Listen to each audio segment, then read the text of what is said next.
Bismillahirrahmanirrahim. Assalamualaikum warahmatullahi wabarakatuh. Tolong diri tauhid ta'ala wa nabi Nabi Muhammadin sallallahu alaihi wasallam ila alihi washabihi wa dzurriyyati wa ahli kiram ila jamil abi wal mursalin wa lajul malaikati wa qarabin wa ila jamil tabi'in wa lajul ulama ilah wal awliya ilahi wa kana ila jamil hadisin mufassirin khususan Syekh Muhammad Bari wa Syekh Abdul Qadir Jalani wa Syekh Faridin Ar-Razi wa Syekh Imam Al-Qutubi wa Syekh Imam Ibnu Katsir wa Syekh Jaluddin Al-Mahalli wa Syekh Jaluddin Asyuti wa Syekh Sulaiman Al-Jamal wa Syekh Imam Asyawi wa Syekh Syaukani wa Syekh Mahmud Al-Alusi wa Syekh Nawawi Al-Bantani wa Syekh Ahmad Mustafa Al-Marahi wa Syekh Tahir Ibn Ashur wa Syekh Mutawalli Al-Syarawi wa Syekh Buya Hamka wa Syekh Tontowi wa Syekh Bapak Azhairi wa Syekh Muhammad Ali Asyabuni wa Syekh Rasyid wa khususan ilaiki Bisri Mustafa Rambang wa ila jami'i masyayikhina wa masyayikhina syawli lahumul Fatihah.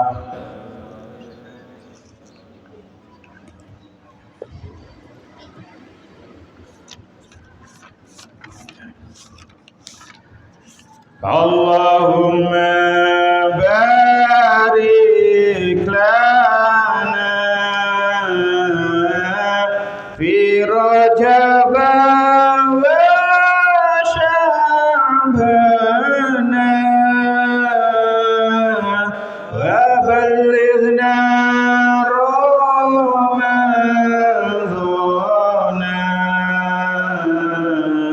wa ighfir lana ذنوبنا اللهم بارك لنا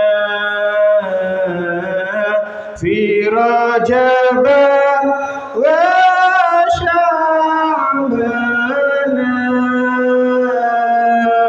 وبلغنا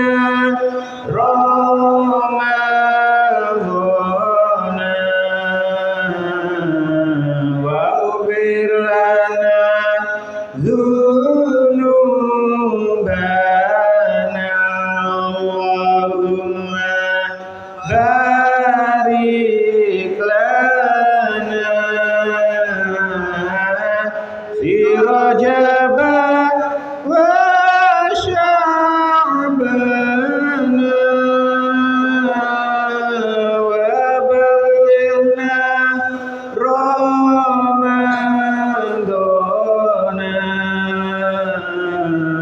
wa ighfir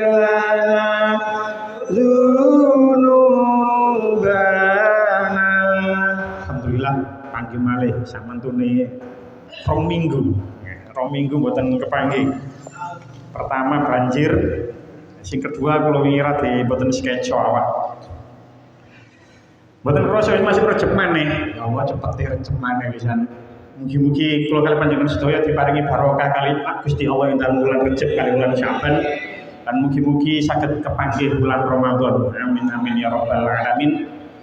Tak krasa kucit wingi emang jember kok saiki wis recep maneh.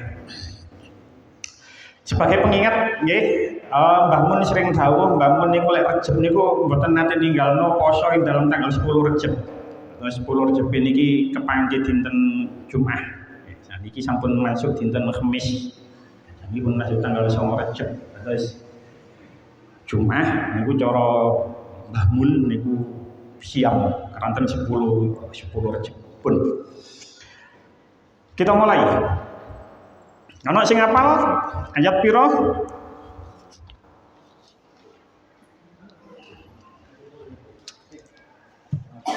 Ayo. 165 Wah, wis kowe 165. Baleni wae 165.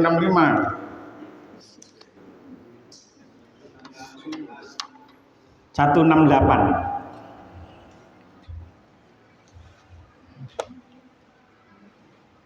Qala Allah Ta'ala fil Qur'anil Karim, A'udzu billahi minasy syaithanir rajim. Bismillahirrahmanirrahim.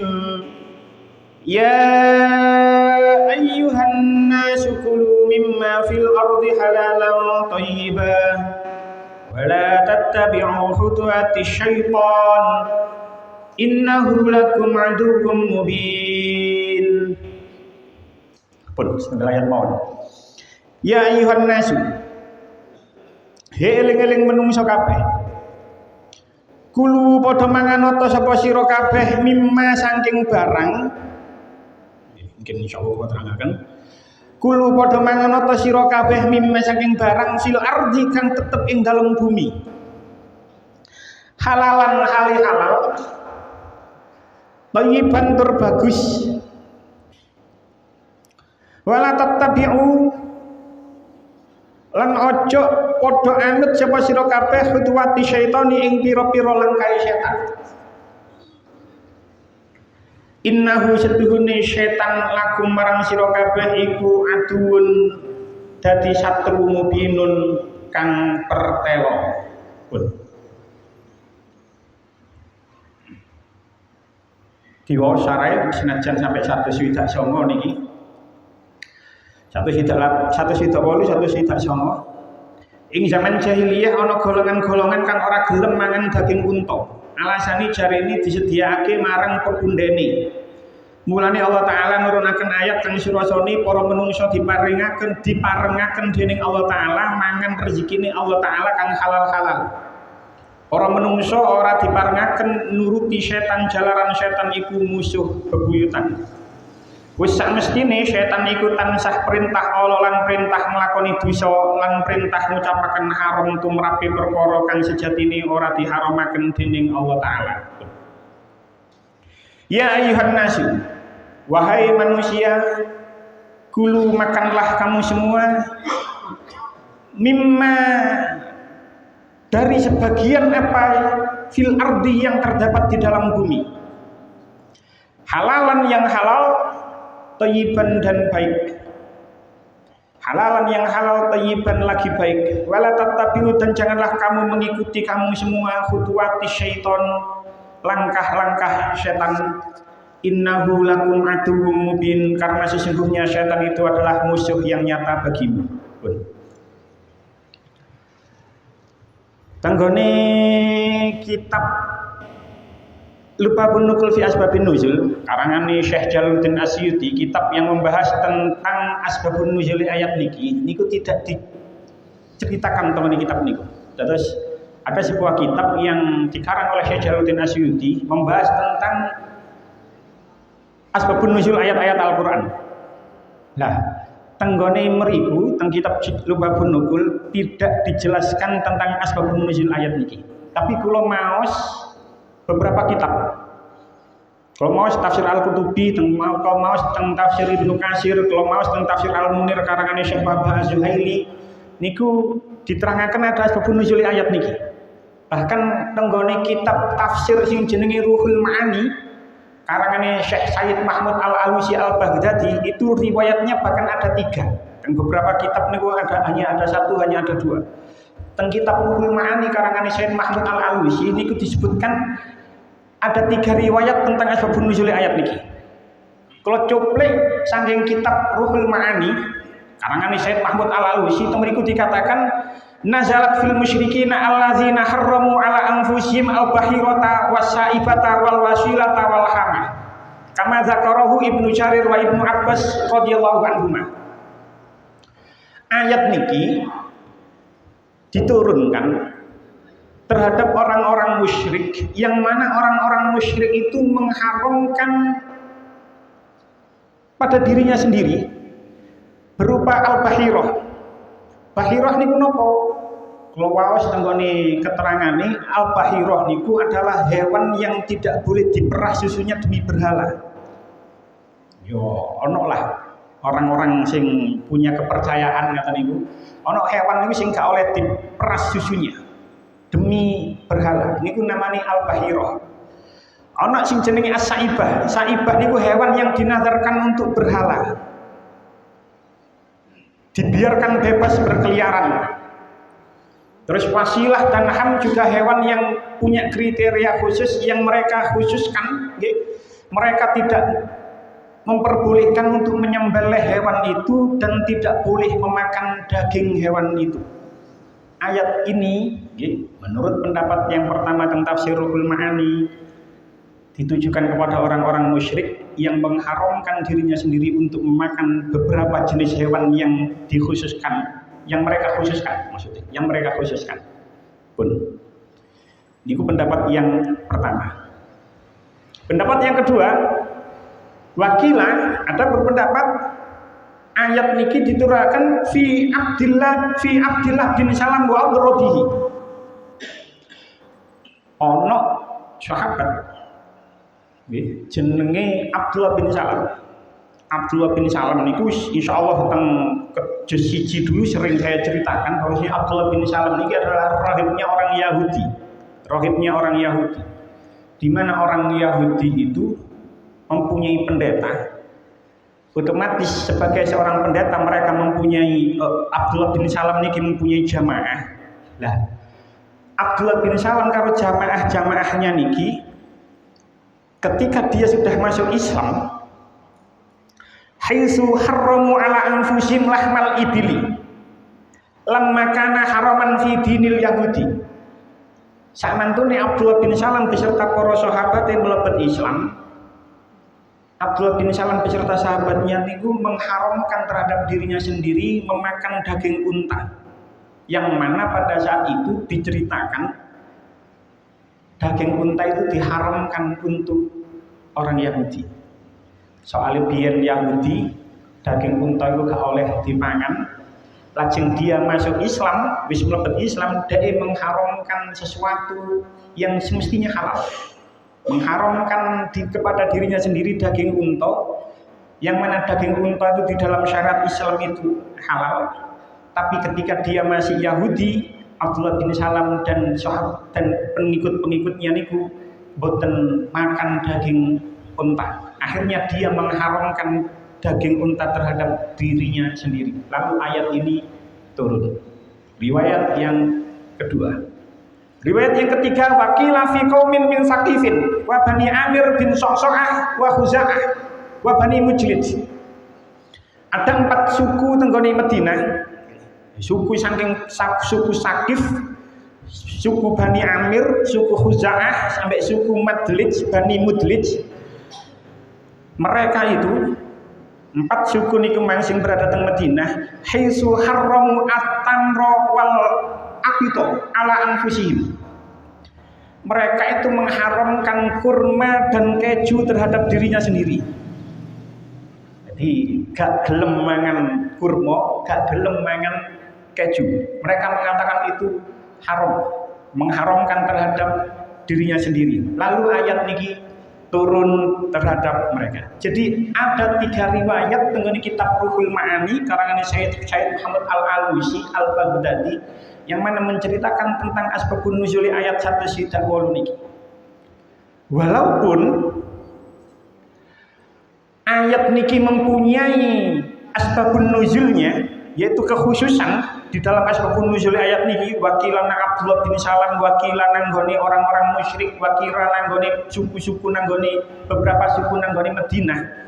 Tapi walaupun mempunyai kekhususan dalam asbabun nuzulnya, tetapi ayat niki bersifat umum.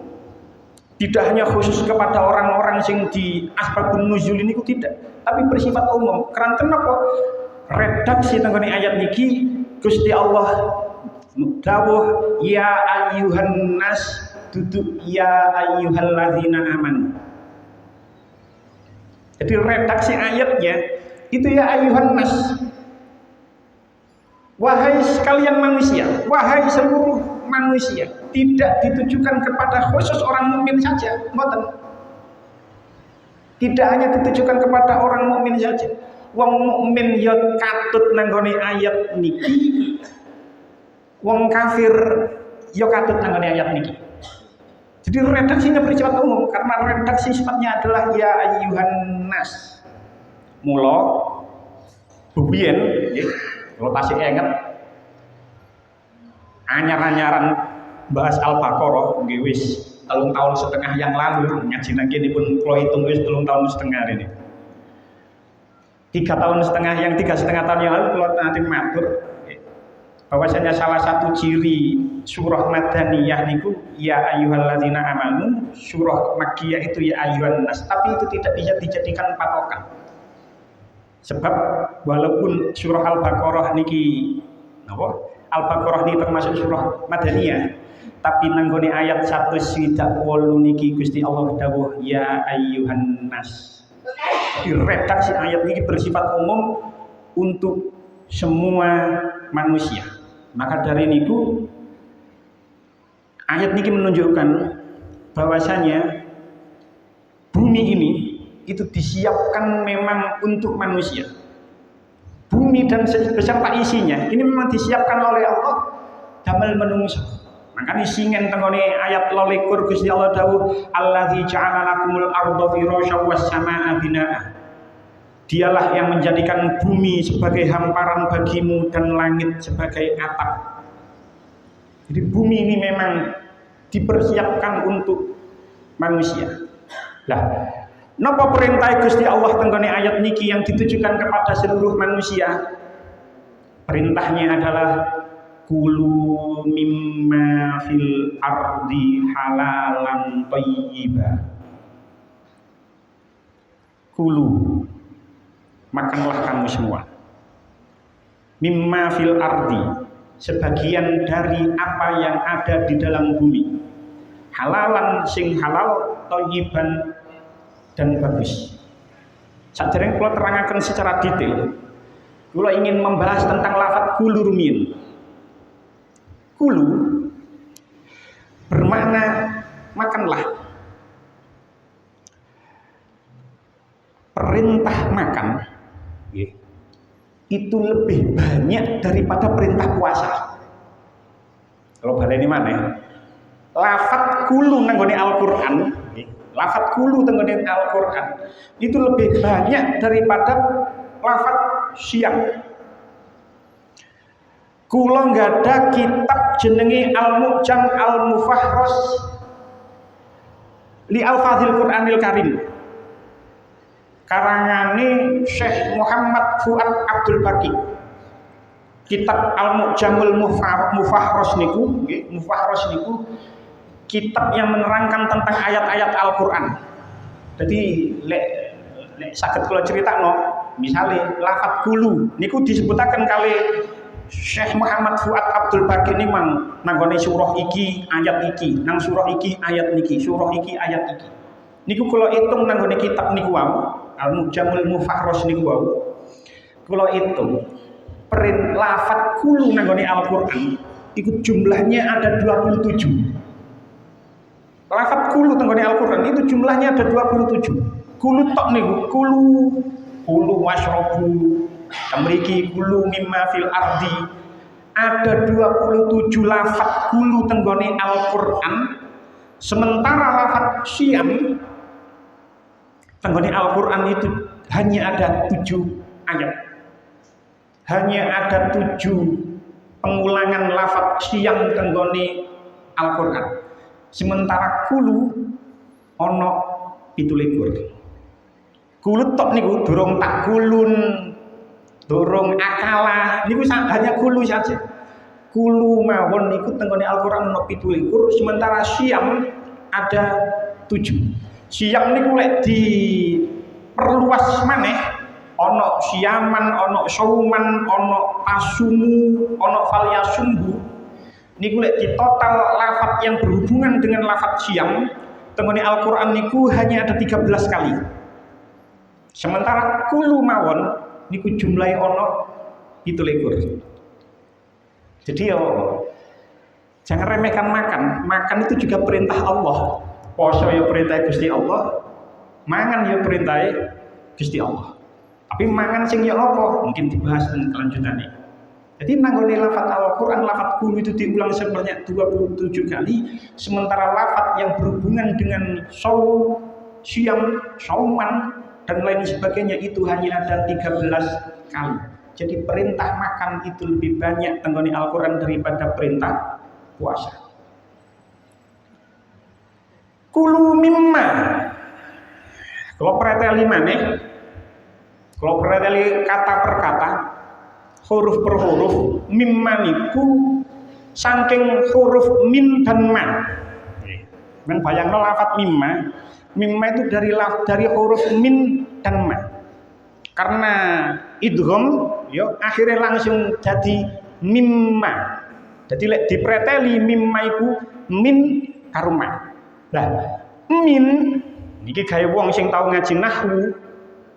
Min ini termasuk huruf jar yang mempunyai fungsi tenggone ayat niki adalah min tab'id. Napa maksudnya min tab'id? Nggih. Masih kula gak ro iki sing ngaji niki akeh sing tau mondok napa mboten, tapi kula tahu beberapa di antara sing ngaos niki nate mondok. Jadi perlu kula terangno. Min tab'id itu adalah min yang mempunyai fungsi bermakna sebagian. Makanya kalau memang ketika memaknai dengan bahasa Indonesia, mimma sebagian dari apa. Jadi min tenggone ayat ini mempunyai makna tab'id sebagian. Mimma sebagian dari apa fil ardi yang ada di bumi. Jadi kudu ono makna sebagian lek sing lek kepingin lengkap nggih, karena min tenggone mriki bermakna tab'id sebagian. Sebab napa? Sebab nanggone bumi iku ono sing halal, ono sing haram, gak kabeh halal. Apa yang ada di bumi ini tidak semuanya halal. Jadi makanya memaknai mimma fil ardi kudune sebagian apa yang ada di dalam bumi. Sebab sing nang bumi iku gak kabeh halal, ya ono sing halal, ya ono sing haram. Lah, ada seorang sahabat, ya, boten diterangkan sinten sahabatnya itu, sering bepergian melewati laut. Kalau kita lihat peta, kalau akan diceritakan banyak sahabat yang teko Habasyah. Habasyah itu Ethiopia. Ketika dari Saudi, ya, dari Mekah, dari Madinah, kalau mau ke Habasyah, kalau mau ke Ethiopia, itu numpak kapal. Otomatis melewati laut. Nah, karena mereka melewati laut, otomatis memerlukan air tawar. Air tawar, dengan bayangno, nggih, posisinya terbatas.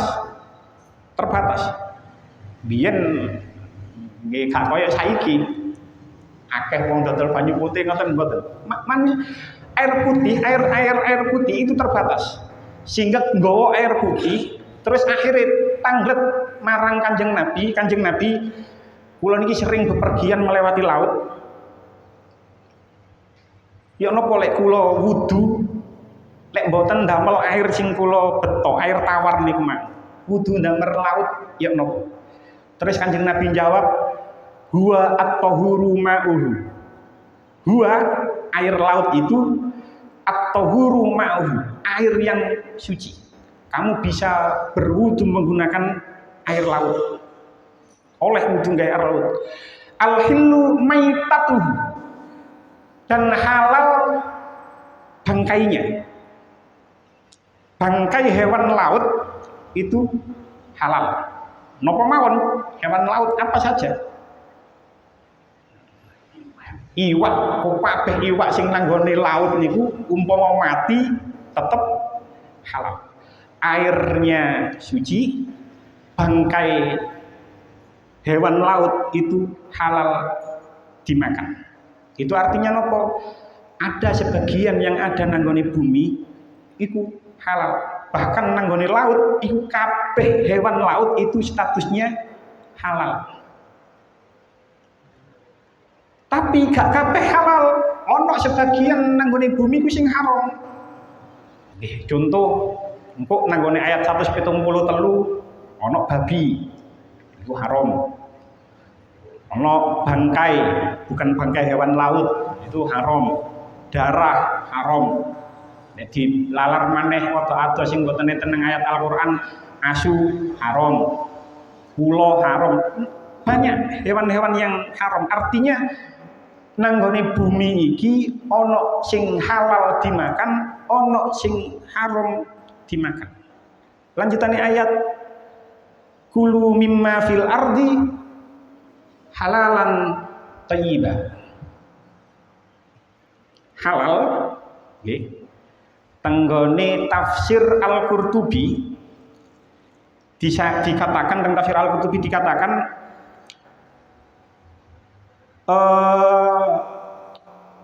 halal gini sih. Tenggone tafsir Al-Qurtubi dikatakan wat thayyibu huna al-halalu. Halalan thayyibah. Menurut Imam Malik, nggih, fa huwa ta'kidun li ikhtilafil lafzi wa hadza qaulu Malikin fit thayyibi.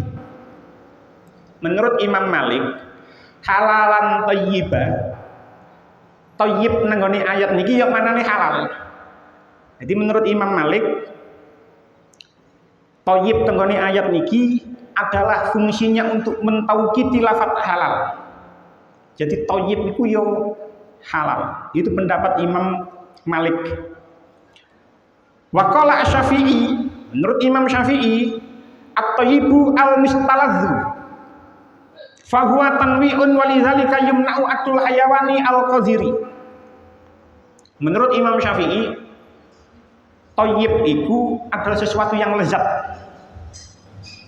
Maka dari dan itu bermacam-macam. Fa huwa tanwi'un, macam-macam. Lezat itu macam-macam. Maka dari itu Imam Syafi'i itu mengharamkan, mencegah memakan hewan yang menjijikkan. Mencegah makanan hewan yang menjijikkan. Termasuk, ulang asal ngomong, bekecot itu termasuk hewan yang menjijikkan. Itu menurut apa? Sebagian, ya menurut jumhur ulama, bekecot itu termasuk bagian dari hewan yang menjijikkan, makanya termasuk makanan yang haram. Pun buatan bahas niku riyin. Jadi thayyib nanggone ayat niki menurut Imam Malik itu adalah mentaukiti lafaz halal, sedangkan menurut Imam Syafi'i thayyib itu adalah sesuatu yang lezat. Kalau nggak ada tafsir jenenge tafsir Al-Munir karangan Syekh Wahbah Az-Zuhaili. Syekh Al-Wahbah Az-Zuhaili niku tentang tafsir Al-Munir lebih memberikan penjelasan lebih luas lagi masalah thayyib. Tenggone mriku dikatakan Allah taala linnasi ayyakulu mimma fil ardi fi hali kauni halalan minallahi thayyiban. Gusti Allah itu membolehkan memakan sesuatu yang bersifat halal, sing halal saking Allah dan thayyib. Apa thayyib iku? Ai mustaqaban, sing enak fi nafsihi ing dalam atine, ing dalam awake. Enak munggo sing mangan. Gak sekedar enak, gak sekedar lezat, tapi ghairu dharrin lil abdani wala lil ukuli. Tidak membahayakan bagi badannya dan tidak membahayakan bagi akalnya.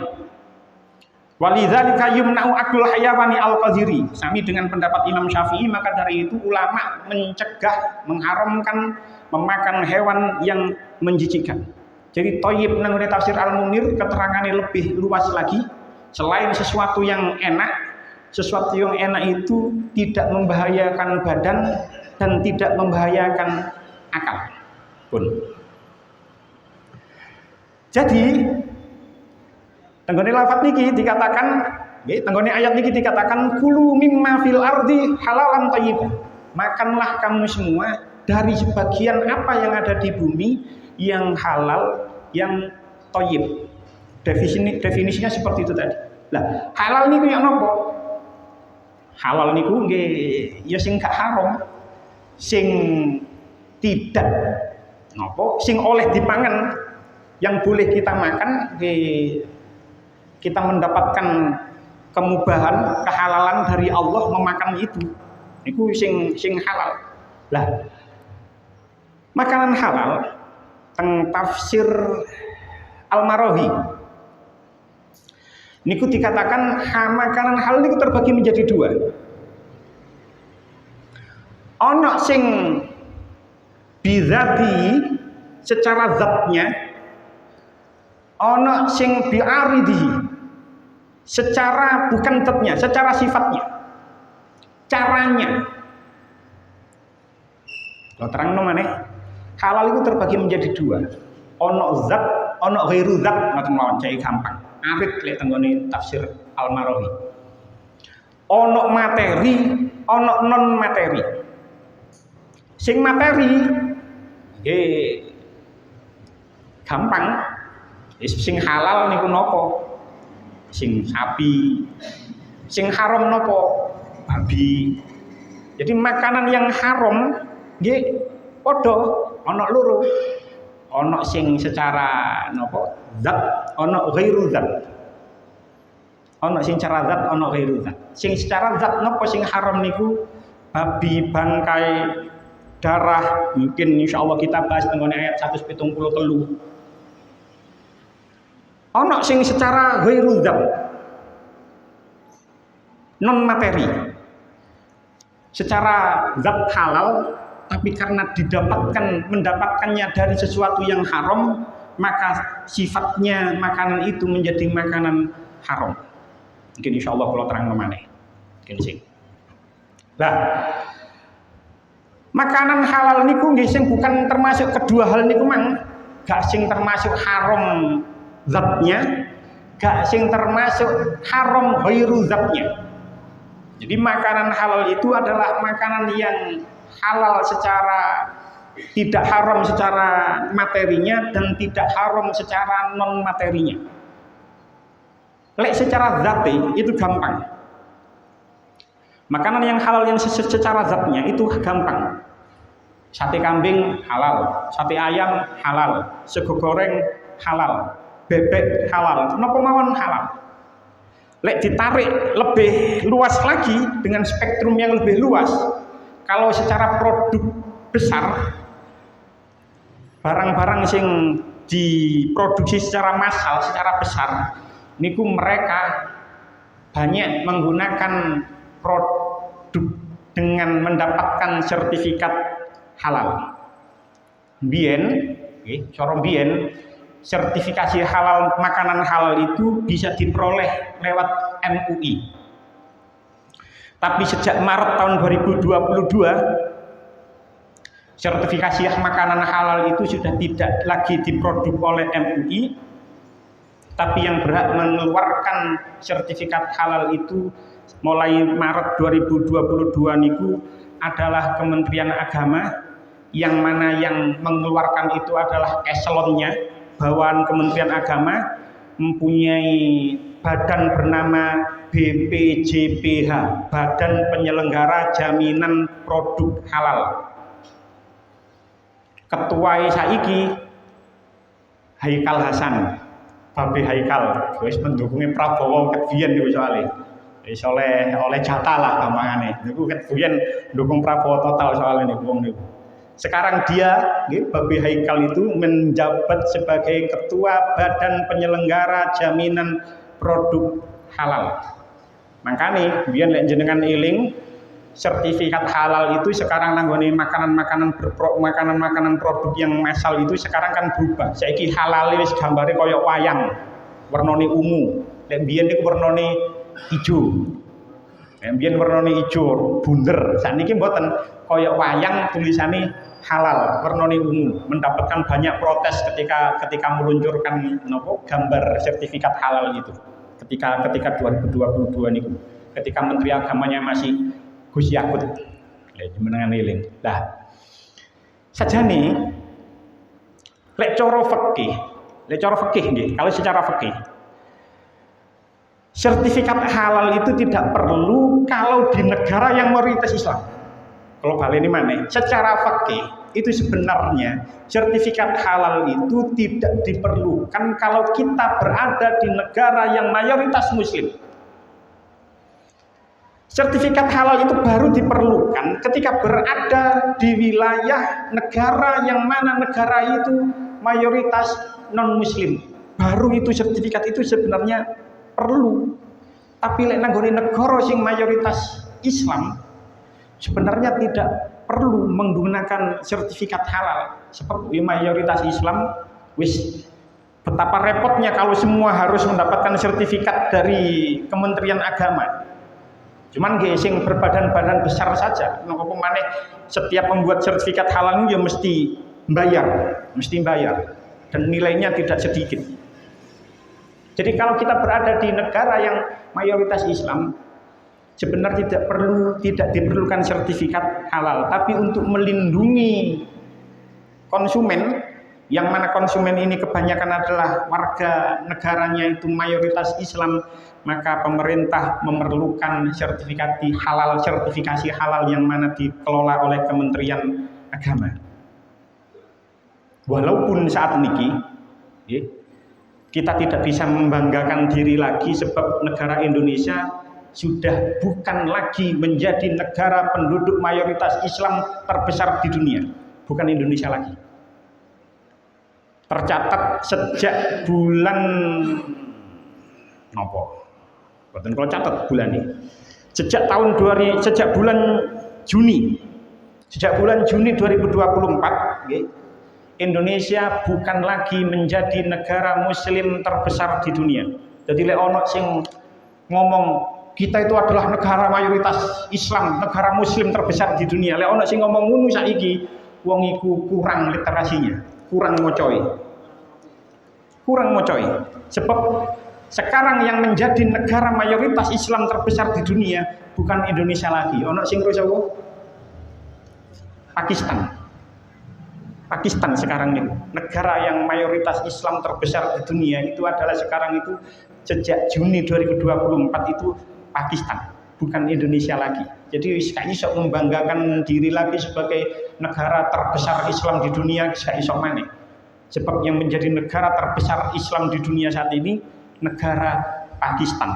Pakistan itu 2024 itu penduduknya yang Islam itu 240,8 juta dari 247,5 juta. Jadi 98% lebih penduduknya itu Islam. Sementara Indonesia benar jumlah penduduknya lebih banyak, 282 juta. Saat ini 282 juta. Biyen pas wae Roma Iramanya nyiptakno lagu itu sih 135 yo. Ciptaane 135. Iku biyen ketika Roma Irama nyiptakno lagu. Mbuh tahun piro biyen. Tapi 2024 itu secara data penduduk di Indonesia itu 282 juta, sing Islam 236 juta. Secara presentase itu 84%. Dan yang mengagetkan, negara Islam terbesar di dunia sing nomor 3 niku nggih kaget nggih. India. Loh kok India yo ngono? Iya, India itu sing Islam itu sekitar 200 juta. Tapi penduduknya sekarang itu negara dengan penduduk terbesar itu sekarang bukan Cina, bukan Tiongkok, tapi India. Lek mbiyen kan negara dengan penduduk populasi terbesar di dunia itu adalah Tiongkok. Sakniki mboten. Sakniki negara dengan populasi penduduk terbesar di dunia itu adalah India. India niku menungso sing urip nang India iku jumlahe ana 1,45 miliar. Sing Islam ana 200 juta. Ya tetep minoritas. Bener akeh 200 juta. Tapi bandingno karo 1,45 miliar itu tidak lebih dari 14%, 13,79% penduduk India yang beragama Islam. Bener 200 juta tapi penduduk ono 1,45 miliar. Negara dengan populasi terbesar penduduknya di dunia sekarang dipegang oleh India yang mana 1,45 miliar, sementara Tiongkok sakniki 1,42 miliar. Di negara terbesar dengan populasi penduduk adalah India, mulai saiki duduk Tiongkok maneh, sedangkan negara dengan populasi penduduk yang beragama Islam terbesar di dunia saat ini adalah Pakistan. Jadi ono wong sing ngomong negara kita itu adalah negara terbesar penduduk yang beragama Islam, berarti wong iku kurang oleh moco. Negara Tiongkok adalah negara yang penduduknya sangat banyak, paling banyak di dunia, niku nggih kurang oleh moco. Sebab ya sudah berganti lagi, pun kita terasakan. Jadi sing cara halal secara zat itu gampang. Zahire sate ayam yo halal, zahire sate kambing yo halal. Lek kita bicara produk massal gini kuman sertifikat halal. Nah, tapi ono sing haram itu ghairu zat. Lek mang kula jelaskan secara zat. Ono sing haram tapi ghairu zatnya, non materinya. Secara materi, secara zat makanan itu halal. Tapi ghairu zatnya haram. Akhirnya makanan itu menjadi haram karena didapatkan dari sesuatu yang bukan zat. Secara ghairu zatnya didapatkan dari sesuatu yang haram.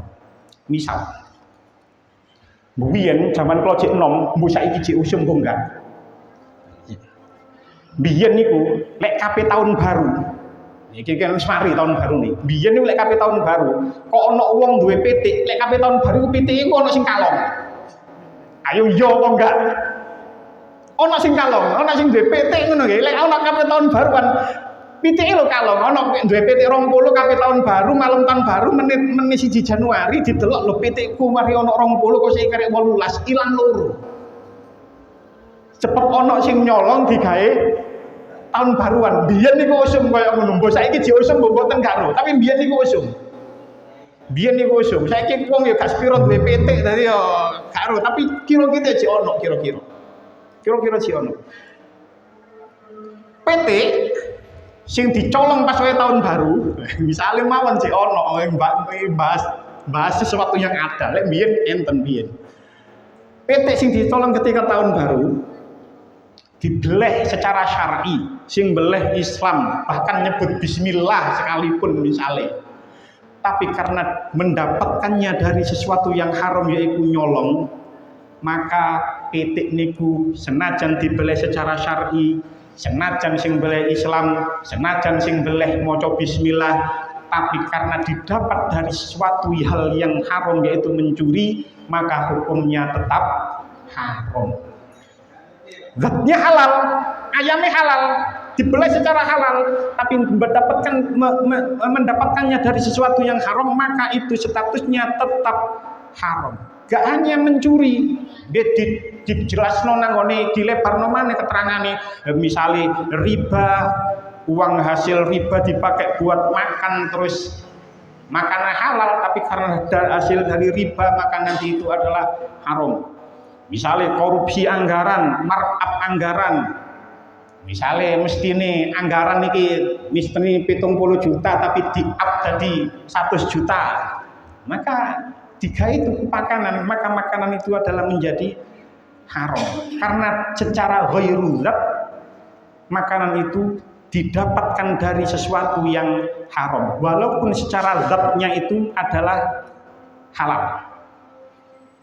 Ono bal-balan, judi, nebak iki, menang, terus tuku panganan. Panganan ini halal, tapi karena hasil judi main bola, makanan tersebut menjadi haram. Ngecip, ngeslot oleh jackpot misalnya, tembus 50 B, didol payu piro 50 B, payu piro yen? 3 juta. Menang ngejip oleh jackpot kakek merah, maring lu dituku, gawe tuku panganan. Panganannya halal, tapi karena didapat dari sesuatu yang haram, ghairu zatnya itu haram, maka makanan tersebut menjadi haram. Gelem ngakoni, gelem gak diakoni, diakui atau tidak diakui, di antara kula kali panjenengan, di antara masyarakat sekitar kita, bahkan di antara mayoritas umat Islam niku emoh temen makan dari sesuatu yang secara zat haram, tapi lek ghairu zat haram diterabas. Wis gelem ngakoni atau gak gelem ngakoni, di antara kita emoh temen mangan babi, emoh temen ngombe khamr, emoh temen mangan asu, tapi lek secara ghairu zat rodok kendel. Rodok kendel. Wis sampean ngakoni napa mboten? Banyak. Wis mboten hanya dari judi, mboten hanya dari riba, tidak hanya dari mencuri. Misalnya makelaran, ono montore iki misalnya sampean buka rego, mbok makelaran omah, mbok makelaran motor, sampean buka rego misalnya 200 juta. Terus ana calon pembeli ngenyang 180. Terus sampean ngomong ini, "Walah Kang, wingi ku ana sing ngenyang 190 gak tak kekno." Padahal wingi gak ana sing ngenyang 190. Gak ana sing ngenyang 190 wingi, tapi ngomongi sampean ngenyang 180. Wong wingi ana sing ngenyang 190 gak tak kekno kok sampean ngenyang 180. Jual belinya halal, tapi didapatkan dari sesuatu yang haram karena bojo, maka menjadi haram. Zatnya halal, tapi ghairu zatnya haram. Ono mobil mari tabrakan diwarajik mulus, direkondisi, terus kilometernya dikurang, diundurno maneh. Kilometernya mestine 20.000 diundurno dadi 20.000. Kilometernya jek 20.000 niki.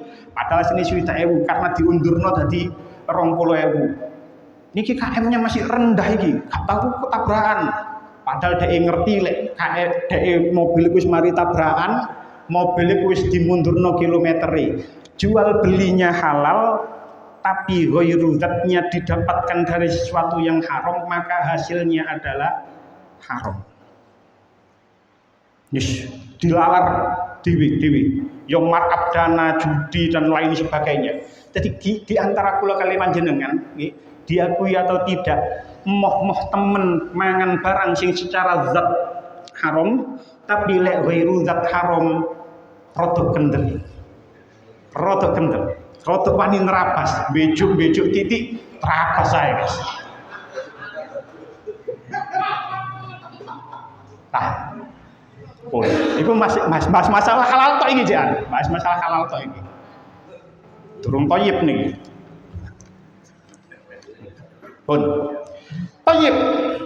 Bagus. Mau diterang Imam Syafi'i enak. Begitu juga makanan thayyib. Halal sudah kita jelaskan thayyib yang ngono. Thayyib itu enak, lezat, tidak berbahaya bagi akal, tidak berbahaya bagi badan. Keterangan sampai Syekh Wahbah Az-Zuhaili tentang Tafsir Al-Munir. Makanan yang thayyib bagi si A itu bisa jadi tidak thayyib bagi si B. Contoh, bebek goreng. Kayak keribungnya kan, mangan bebek ini langsung pincang sih giling bincing nih. Kolesterolnya tinggi, saya tahu. Kolesterolnya, asam uratnya tinggi. Mari mangan bebek, menisu ini langsung pincang, wis gak iso numpak, gak iso sepatuan. Makanan bebek bagi Imam Syarif Hidayatullah ini, Imam besar Syarif Hidayatullah ini, bebek itu tidak thayyib.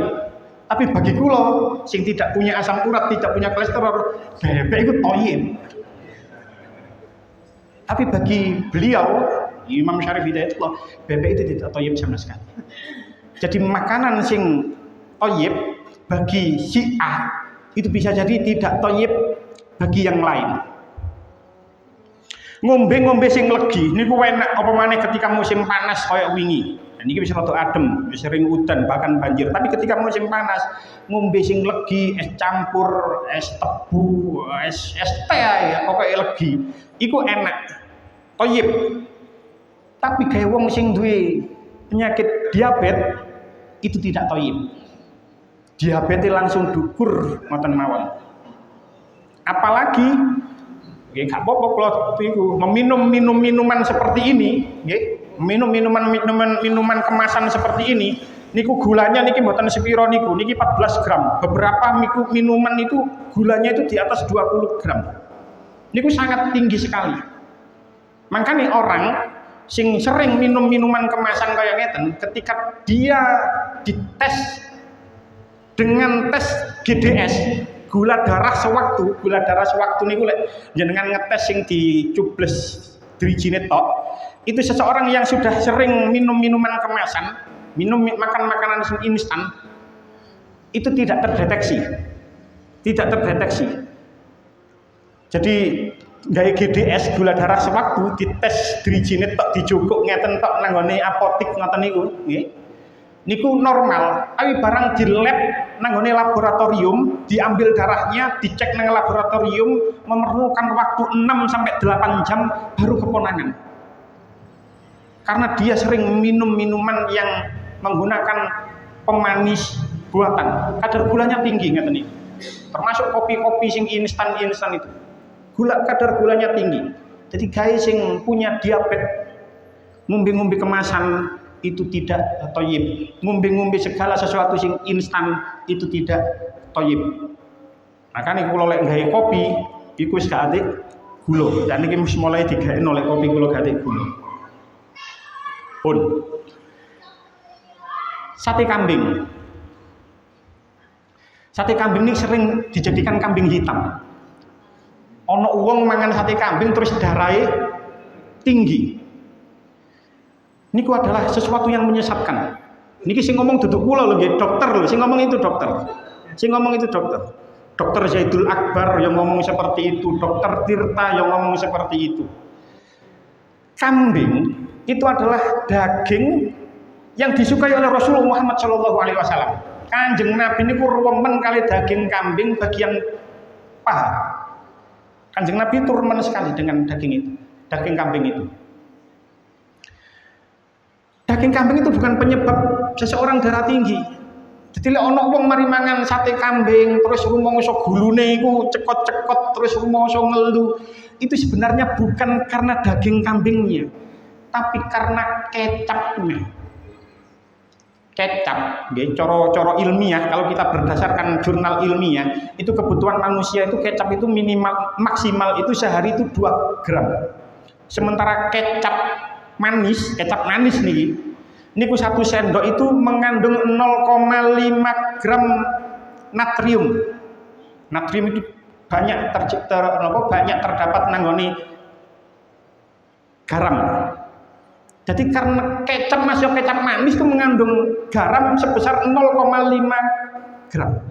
Uang gawe sate, dibumboni gawe kecap, dibakar gawe kecap, mateng gawe bumbu ono kecape, terus dipangan kecap wis double sampai telu. Jadi mangan sate kambing langsung cenut-cenut darah tinggi, padahal duduk karena daging kambingnya tidak, tapi karena kecapnya. Apa meneh sampean tambahi gule ono santene, mari gule sampean kei kecap maneh. Tambah double-double maneh darah tinggi. Gawe sing enak, gawe sing sehat-sehat saja ikut thayyib. Tapi gawe sing gak sehat, mempunyai penyakit-penyakit tertentu, itu adalah sesuatu yang tidak thayyib. Lah, memakan makanan yang halal itu dampaknya luar biasa terhadap tubuh kita. Karena makanan itu diproses oleh tubuh kita.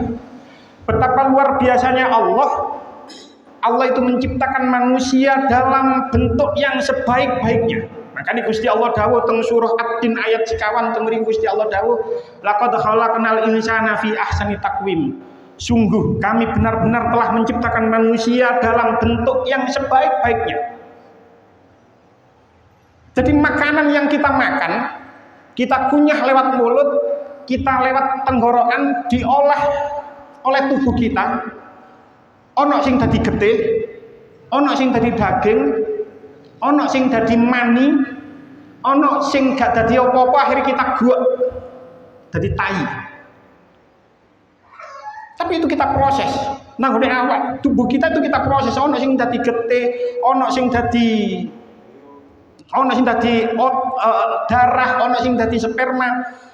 Andai makanan yang kita masukkan ke dalam tubuh kita itu tidak halal, baik karena materi ataupun non materi, andai makanan yang kita masukkan ke dalam tubuh kita itu ada yang tidak halal baik secara zat atau ghairul zat, lalu menjadi darah yang mengalir kepada tubuh kita, lalu menjadi daging yang menempel di dalam otot kita, lalu menjadi sperma yang mana terus kita kumpul kepada istri kita, lalu menjadi anak misalnya.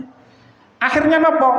Karena ada sesuatu yang berada di dalam tubuh kita, iku mbuh iku getih, mbuh iku daging dari sesuatu yang haram baik secara zat ataupun ghairul zat, maka akhirnya tubuh kita bermalas-malasan untuk diajak ibadah kepada Allah Subhanahu wa taala.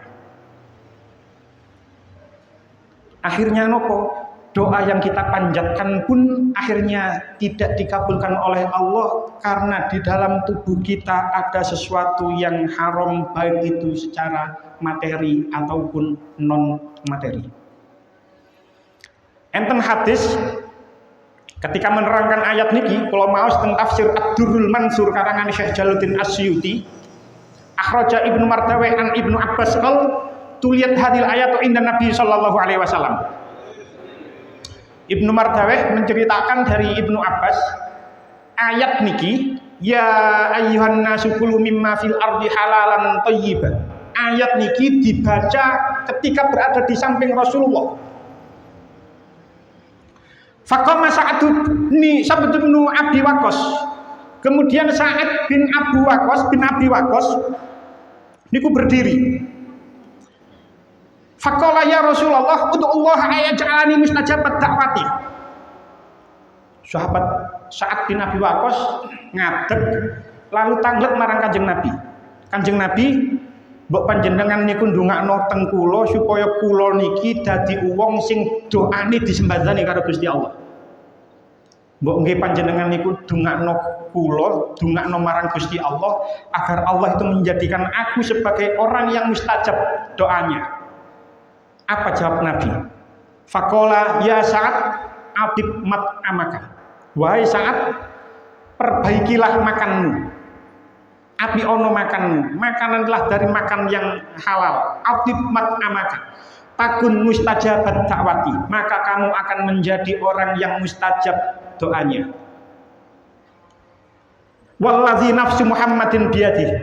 Demi zat yang mana jiwa Muhammad berada di genggamannya. Innar rajula la yakdziful luqmata al harama fi jawfihi. Niki jawabannya Kanjeng Nabi. Sesungguhnya seorang laki-laki yang mana seorang laki-laki itu memasukkan sesuap makanan ke dalam lambungnya. Ma yataqabbalu minhu arba'ina yauman. Maka doanya, maka ibadahnya tidak diterima selama 40 hari. Jadi gak hanya makmum be khomer tok sing gak diterima ibadah 40 dina. Tenggone mriku Kanjeng Nabi tahu innar rajula la yakdziful luqmata al harama fi jawfihi ma yataqabbalu minhu arba'ina yauman. Amalnya tidak diterima selama 40 hari. Wa ayyuma abdin nabata lahmuhu minas suhti war riba. Dan siapa saja hamba yang dagingnya tumbuh dari barang yang haram dan riba, fannaru aulabih. Maka neraka itu lebih utama dari dia. Maka neraka itu lebih utama baginya. Sapa wong sing daginge tumbuh dari hasil haram dan riba, maka neraka itu lebih utama baginya. Makanya betapa pentingnya makanan yang halal dan thayyib itu masuk ke dalam tubuh kita, karena itu berpengaruh terhadap ibadah kita. Lek ono kok ibadah aras-arasen, bisa jadi apa yang masuk ke dalam tubuh kita ada sesuatu yang tidak halal. Andai makanan yang kita masukkan ke dalam tubuh kita itu ono sing haram baik secara zat atau ghairul zat, ono sing haram baik secara materi ataupun non materi, lalu menjadi sperma, lalu menjadi mani, terus akhirnya kita kumpul dengan istri kita, marno kumpul dari anak. Marino anak itu terlahir dari sperma yang mana sperma itu mengandung sesuatu yang haram baik secara zat ataupun ghairul zat. Lahirlah generasi yang susah dinasehati. Sebab nopo? Nggih bisa jadi sakniki arek-arek enom saiki niku terlibat kenakalan remaja, narkoba dan lain sebagainya. Itu bisa jadi memang karena faktor lingkungan, bisa jadi memang itu karena faktor teman-temannya. Jangan lupa, bisa jadi itu karena faktor kedua orang tuanya, yang mana kedua orangnya memakan sesuatu yang haram baik secara zat ataupun ghairul zat. Tidak hanya berpengaruh kepada kita, bisa berpengaruh kepada anak cucu kita. Betapa pentingnya kita memasukkan sesuatu yang halal ke dalam tubuh kita, baik itu ojo sampai makan sing haram, baik itu secara zat ataupun ghairul zat. Mangkane niku Wis pirang menit, Bu? Bu, pring menit? 59 wis sak jam sebagai penutup. Maka dari itu hindari kita mempunyai omongan, kita mempunyai anggapan, ojo sampai ono nanggone pikiran awak dewe. Kadang-kadang itu memang ada orang yang mengatakan seperti ini. Terus akhirnya kita itu membenarkan. Ojo sampai dibenerno. Ojo sampai ono nanggone pikiran awak dewe koyo gini iki. Napa? Kadang-kadang ono wong ngomong ngene. Wis gak apa-apa, haram-haram titik gak apa-apa. Ojo sampai duwe pikiran koyo ngono. Kadang-kadang kono ngono. Ono sing ngomong saiki dolek sing haram ae angel apa maneh sing halal. Niku kadang-kadang niku ono sing ngomong ngono. Golek sing haram ae saiki wis angel kok golek sing halal. Ojo. Jauhi omongan seperti itu. Jauh, buang-buang jauh omongan seperti itu. Jauhkanlah pikiran itu, omongan itu dari pikiran kita, dari benak kita. Pokoknya segala yang kita masukkan harus halal, boten haram, baik itu secara zat ataupun ghairu zat. Karena nopo Gusti Allah teng mriki dawuh, ya ayyuhan nasu kulu mimma fil ardi halalan thayyiban. Cek teko separo niki durung wala tatabi khutuwati syaiton diterusno yo sak jam setengah. Pun cekap semanten. Mugi-mugi tadi kena manfaat. Bismillahirrahmanirrahim. Alhamdulillahirabbil alamin. Allahumma ja'alna wa auladana wa dzurriyyatina min ahli ilmi wa ahli khair. Wa la taj'al wa'iyya min syarril wadhair. Allahumma ja'al wa'iyyahu min ibadika sholihin. Rabbana atina fid dunya hasanah fil akhirati hasanah wa qina adzabannar. Rasulullah Muhammadin fil ummi wal baraka wa salam. Alhamdulillahirabbil alamin.